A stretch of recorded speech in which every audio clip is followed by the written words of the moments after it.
warahmatullahi wabarakatuh. Perkenalkan, nama saya Ailin. Saya dari program studi PGMI dengan NIM 202401010419. Di sini saya akan menjawab pertanyaan mengenai berbagai kebijakan telah dilakukan pemerintah untuk memberantas narkoba.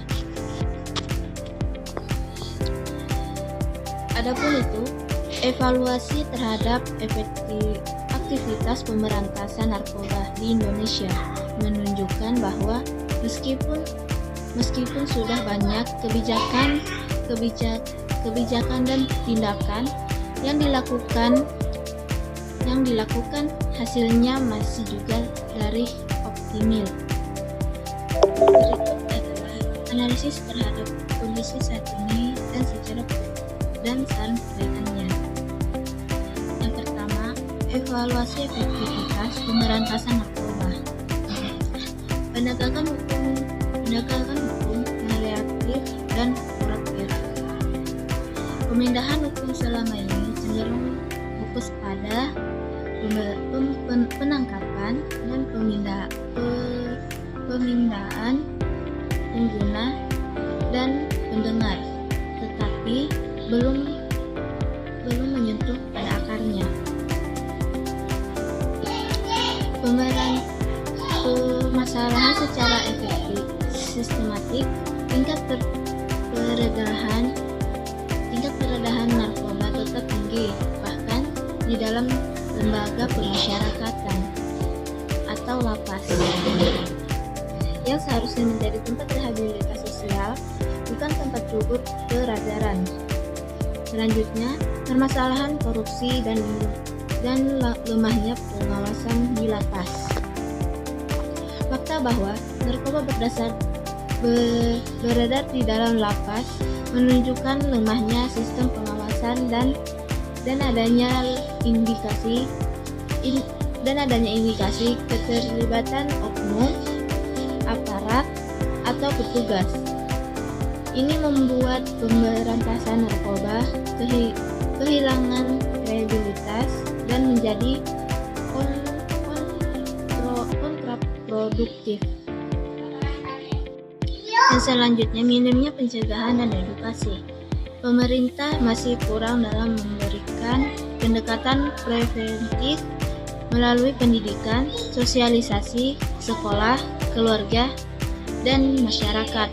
Adapun apa yang perlu diperbaiki atau ditinjau ulang dalam kasus narkoba tersebut, yaitu pendekatan holistik dan multisektor.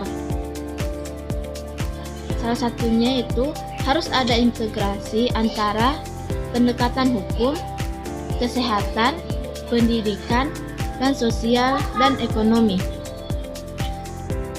Dan bagian selanjutnya, pendidikan dan pencegahan dini dan reformasi kebijakan pidana.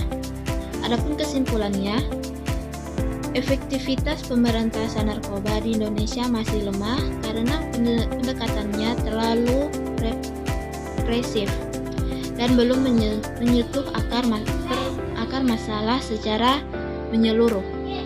Pemerintah perlu meninjau ulang strategi yang ada dengan mengedepankan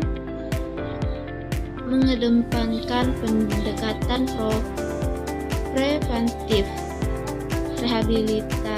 rehabilitatif, dan pengawasan.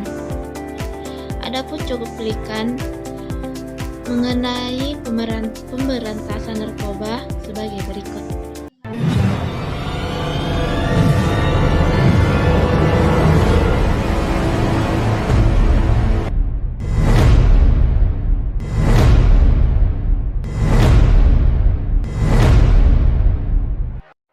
Karena 80% warga binaan di sana adalah para pelaku pengedar maupun kurir.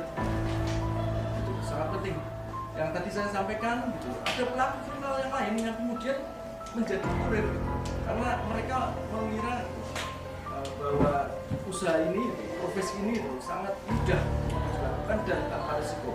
Oleh karena itu rekan-rekan saya tegaskan di sini gitu, bahwa niat dan kesempatan itu tidak serta-merta menjadi bagian dari terjadinya peristiwa pidana, tetapi ada satu hal yang kita lupa, ada risiko. Semakin besar risiko tertangkap, semakin kecil kemungkinan mereka untuk melakukan itu. Nah, kontribusi risiko ini harus diperankan bukan hanya dari aparat polisi